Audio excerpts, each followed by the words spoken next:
Pasukan semongko tarik sis.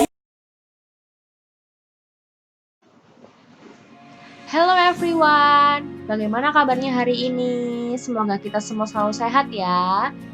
Di sini kami dari kelompok 3 yang beranggotakan, saya sendiri ada Sabrina Salsabila NPM 81, lalu ada Damantia Cahyanindita NPM 82, ada Vinola Rindia Putri NPM 83, dan yang terakhir yaitu ada Fikri Ari Nugraha NPM 51. Pada kesempatan kali ini, kami akan mempresentasikan bab 3 yaitu penerapan sistem akuntansi pemerintah menuju good government governance. Enjoy!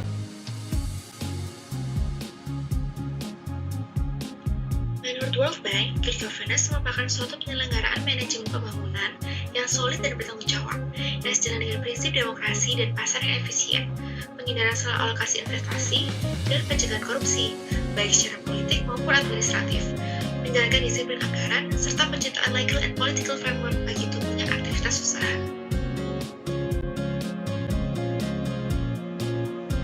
Pemerintah telah mencanangkan tata kelola good governance yang terdiri dari 3 pilar utama, yaitu transparansi, partisipasi, dan akuntabilitas. Transparansi merupakan terbukanya informasi agar masyarakat mengetahui alasan suatu kebijakan publik, prioritas, dan hasil implementasinya. Transparansi ini ditujukan untuk memudahkan masyarakat menyampaikan aspirasi dan turut mengawasi implementasi kebijakan publik. Selanjutnya, partisipasi. Partisipasi merupakan keterlibatan masyarakat dalam perumusan dan pelaksanaan kebijakan publik yang berdampak luas, dan keikutsertaan menjaga keberlangsungan pelayanan publik yang merupakan kebutuhan dasar masyarakat. Yang terakhir yaitu akuntabilitas, yang merupakan pertanggungjawaban pelaksanaan kebijakan publik sesuai peraturan dan kinerja yang direncanakan dan disepakati dengan masyarakat. Akuntabilitas dapat terwujud dengan tersedianya laporan, evaluasi, dan audit hasil kinerja dan sanksi atas penyimpangan. Ketiga pilar ini saling berhubungan, karena partisipasi masyarakat sulit terlaksana tanpa transparansi. Sedangkan transparansi mendorong pemenuhan akuntabilitas, dan dengan partisipasi masyarakat dapat memantau, mengevaluasi, dan menuntut akuntabilitas. Paradigma baru pengelolaan keuangan negara sesuai dengan paket peraturan perundang-undangan di bidang keuangan negara meliputi Undang-Undang Nomor 17 Tahun 2003 tentang Keuangan Negara, Undang-Undang Nomor 1 Tahun 2004 tentang Perbendahara Negara, dan Undang-Undang Nomor 15 Tahun 2004 tentang Pemeriksaan Pengelolaan dan Tanggung Jawab Keuangan Negara. Setidaknya mengandung 3 kaidah manajemen keuangan negara, yaitu orientasi pada hasil, profesionalitas serta akuntabilitas, dan transparansi. Paradigma ini dimaksudkan untuk memangkas ketidakefisienan. Dengan lahirnya Permendagri Nomor 13 Tahun 2006 yang kemudian disempurnakan dengan Permendagri Nomor 59 Tahun 2007, telah terjadi reformasi dalam pengelolaan keuangan daerah yang transparan mulai tahun 2007 dan seterusnya. Reformasi tersebut juga mencakup desentralisasi sistem akuntansi dan keuangan, di mana unit kerja memperoleh wewenang dan mengelola keuangannya sendiri. Penyusunan anggaran. Penyusunan anggaran dapat dilakukan oleh siapa saja, baik perseorangan, sekelompok orang, organisasi, maupun pemerintahan. Anggaran yang disusun oleh perseorangan, sekelompok orang, maupun organisasi dapat dikelompokkan sebagai urusan privat. Sementara penyusunan anggaran oleh pemerintahan biasanya disebut urusan publik. Penyusunan anggaran pemerintahan ada 2, yang pertama yaitu APBN, sedangkan yang kedua yaitu APBD. APBN, apa itu APBN? Menurut Undang-Undang Nomor 17 Tahun 2003 tentang Keuangan Negara, Rancangan Keuangan Tahunan Pemerintahan Negara yang disetujui oleh DPR, terdiri atas anggaran pendapatan, anggaran belanja dan pembiayaan, dan seterusnya. APBN memiliki asas-asas. Yang pertama ada asas kemandirian, asas penajaman, dan asas penghematan. Siklus penyusunan APBN. Penyusunan APBN dapat dibagi menjadi 2 tahap, yaitu proses pembicaraan dan proses penyampaian. Penyusunan APBN dimulai dari tahap perancangan RAPBN oleh pemerintah di bulan Januari hingga Maret. RAPBN kemudian diajukan dari pemerintah pusat kepada DPR di bulan April hingga Mei. DPR baru meninjau rancangan tersebut dari bulan Juli hingga Agustus. Putusan RAPBN menjadi APBN atau penggunaan APBN tahun sebelumnya dilakukan dari bulan Agustus sampai Desember.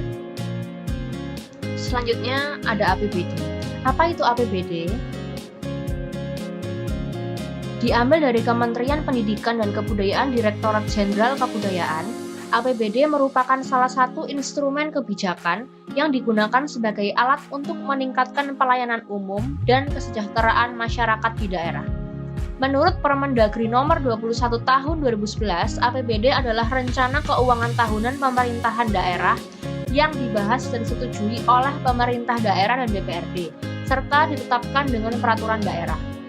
Dalam penyusunan APBD, terdapat beberapa prinsip yang dipegang, yaitu ada partisipasi masyarakat, transparansi dan akuntabilitas, disiplin anggaran, efisiensi dan efektivitas, taat asas dan hukum.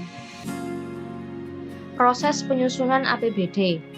Proses penyusunan APBD dimulai dengan penyusunan rancangan kebijakan umum APBD dan dokumen prioritas dan plafon anggaran sementara atau PPAS. Kedua dokumen tersebut kemudian dibahas bersama DPRD untuk menghasilkan sebuah nota kesepakatan KUA dan PPA.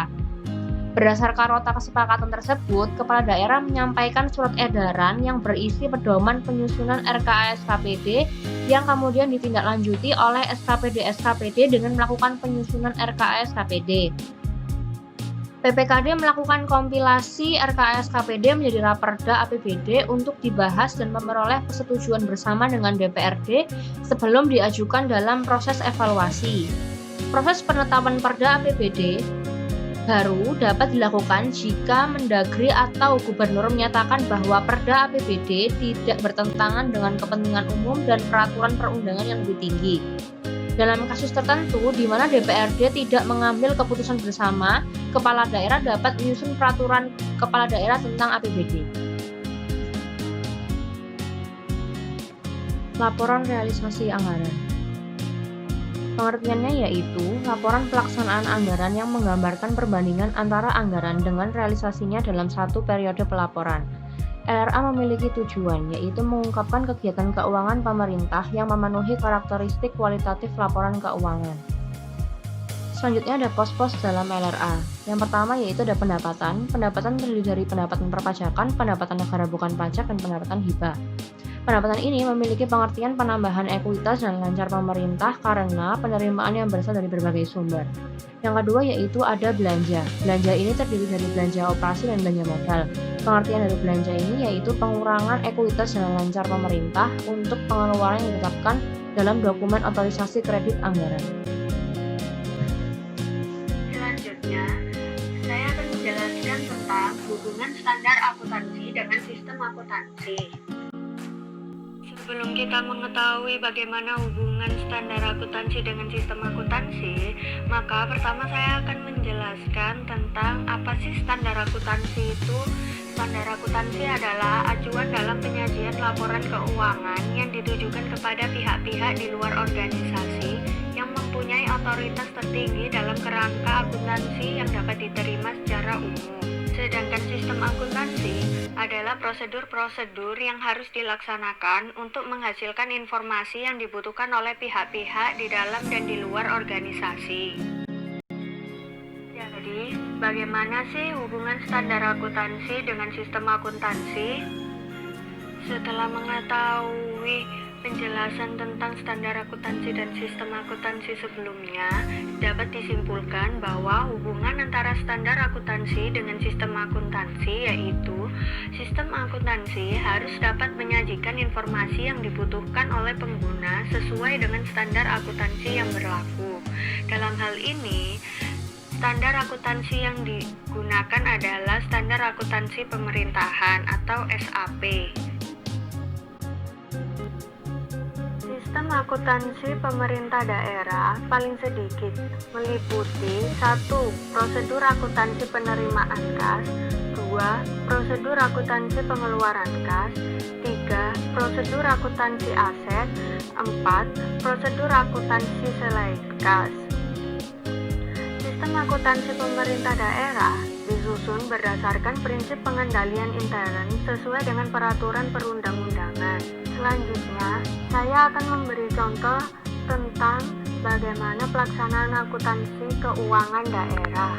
Pemerintah daerah menyusun SAPD yang mengacu pada standar akuntansi pemerintah PP nomor 24 tahun 2004 yang ditetapkan oleh Peraturan Kepala Daerah yang mengacu kepada Peraturan tentang Pengelolaan Keuangan Daerah.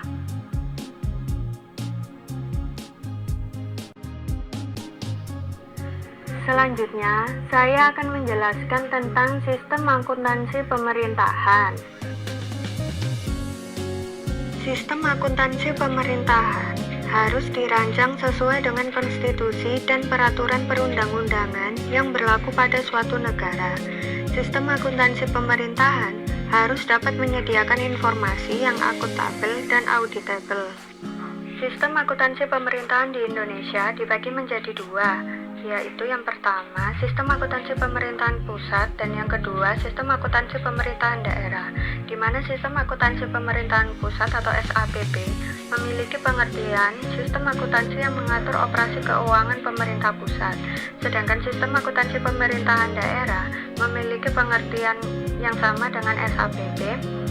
Namun, apabila SAPP mengatur keuangan pemerintah pusat, maka SAPD mengatur keuangan pemerintah daerah. Sistem akuntansi pemerintahan di Indonesia berhubungan dengan Undang-Undang Nomor 17 Tahun 2003 Pasal 32 Ayat 1 tentang keuangan negara, di mana setiap pemerintahan pusat wajib melaporkan pertanggungjawaban pelaksanaan APBN dan APBD, di mana APBN itu sendiri dilaksanakan oleh pemerintah pusat, sedangkan APBD dilaksanakan oleh pemerintah daerah.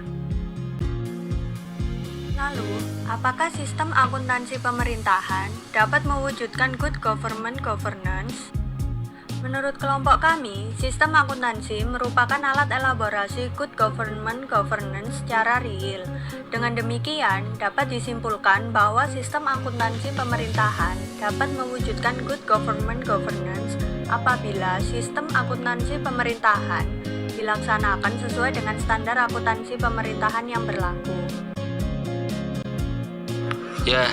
Selanjutnya ada sistem akuntansi keuangan pemerintah daerah berdasarkan Permendagri atau Kementerian Perdagangan Republik Indonesia nomor 13 tahun 2006 yang dimana dijelaskan pada pasal 232 ayat 3 meliputi serangkaian prosedur mulai dari proses pengumpulan data, pencatatan, penggolongan, dan peringkasan atas transaksi dan atau keuangan serta pelaporan kerugian dalam rangka pertanggungjawaban pelaksanaan APBD yang dapat dilakukan secara manual atau menggunakan aplikasi komputer. Hal tersebut digunakan untuk menyelenggarakan akuntansi pemerintahan daerah. Kepala daerah menerapkan sistem akuntansi pemerintahan daerah dengan mengacu pada peraturan daerah tentang pokok pengelolaan keuangan daerah dengan berpedoman pada prinsip pengendalian intern dan standar akuntansi pemerintahan. Selanjutnya ada sistem akuntansi pemerintahan daerah dilaksanakan oleh pejabat pengelola keuangan daerah atau PPKD pada Satuan Kerja Pengelolaan Keuangan Daerah atau yang biasa disebut SKPKD, dan sistem akuntansi Satuan Kerja Perangkat Daerah atau biasa disingkat SKPD dilaksanakan oleh pejabat penata usaha keuangan Satuan Kerja Perangkat Daerah atau yang biasa disingkat dengan PPK SKPD. Di dalam hal tersebut dibagi menjadi dua. Ada yang namanya sistem akuntansi pada SKPKD yang dimana memuat prosedur akuntansi penerimaan daerah, prosedur akuntansi pengeluaran kas, aset tetap, dan selain kas. Yang kedua ada sistem akuntansi pada SKPD dan SKPD yang dimana prosedur akuntansi penerimaan daerah, pengeluaran kas, aset tetap, selain kas. Di slide selanjutnya ada gambar atau ada bagan struktur tentang pengelolaan keuangan daerah yang dimana ada pemegang kekuasaan PKD dan lain-lainnya, itu seperti yang tertera pada gambar. Selanjutnya di slide selanjutnya ada prosedur akuntansi penerimaan kas, di mana pengertiannya adalah serangkaian proses memulai pencatatan, penggolongan, dan peringkasan transaksi dan atau kejadian keuangan serta pelaporan keuangan dalam rangka pertanggungjawaban pelaksanaan APBD yang berkenaan dengan penerimaan kas pada SKPD dan atau pada SKPKD yang dapat dilaksanakan secara manual maupun terkomputerisasi. Nah, di dalam prosedur akuntansi penerimaan kas dibagi menjadi 4 yang seperti tertera pada slide, yang dimana ada pelaksana, dokumen yang digunakan, laporan yang dihasilkan, dan yang terakhir ada uraian prosedur. Oke, selanjutnya ada prosedur akuntansi pengeluaran kas, yang dimana pengertiannya adalah serangkaian proses mulai pencatatan, penggolongan, dan peringkasan transaksi dan atau kejadian keuangan serta pelaporan keuangan dalam rangka pertanggungjawaban pelaksanaan APBD yang berkenaan dengan pengeluaran kas pada SKPD dan atau pada SKPKD yang dapat dilaksanakan secara manual maupun terkomputerisasi. Dan sama halnya dengan yang tadi, yang dimana dibagi menjadi 4. Yang pertama ada fungsi terkait, yang kedua dokumen yang digunakan, yang ketiga laporan yang dihasilkan, dan yang terakhir uraian prosedur. Oke, selanjutnya ada prosedur akuntansi aset. Pengertiannya adalah serangkaian proses baik manual maupun terkomputerisasi mulai dari pencatatan dan pelaporan akuntansi atas perolehan hingga pemeliharaan, rehabilitasi, penghapusan dan pemindahtanganan, perubahan klasifikasi dan penyusutan terhadap aset yang dikuasai dan digunakan oleh SKPD atau SKPKD. Yang dimana prosedur akuntansi aset digunakan sebagai alat pengendali dalam pengelolaan aset yang dikuasai dan digunakan oleh SKPD dan atau SKPKD. Sama halnya dengan yang sebelumnya tadi, dalam prosedur akuntansi aset dibagi menjadi 4 juga. Yang pertama ada fungsi terkait, dokumen yang digunakan, lalu laporan yang dihasilkan, dan uraian prosedur. Lalu yang terakhir ada prosedur akuntansi selain kas, adalah proses mulai pencatatan, penggolongan, dan peringkasan transaksi dan atau kejadian keuangan serta pelaporan keuangan dalam rangka penangguhjawaban pelaksanaan APBD yang berkaitan dengan transaksi atau kejadian selain kas pada SKPD dan atau pada SKPKD yang dapat dilaksanakan secara manual maupun terkomputerisasi. Sama halnya dengan prosedur akuntansi sebelum-sebelumnya, di mana di prosedur akuntansi selain kas juga dibagi menjadi ada 4. Ada fungsi terkait, dokumen yang digunakan, laporan yang dihasilkan, dan uraian prosedur. Oke, itu yang terakhir. Jadi ini adalah slide yang terakhir. Sekian pemaparan dan penampilan slide presentasi dari kelompok kami. Kurang lebihnya mohon maaf apabila masih ada salah kata maupun masih kurangnya. Kurang lebihnya mohon maaf. Kami ucapkan terima kasih. Wabillahi taufiq wal hidayah. Wassalamualaikum warahmatullahi wabarakatuh.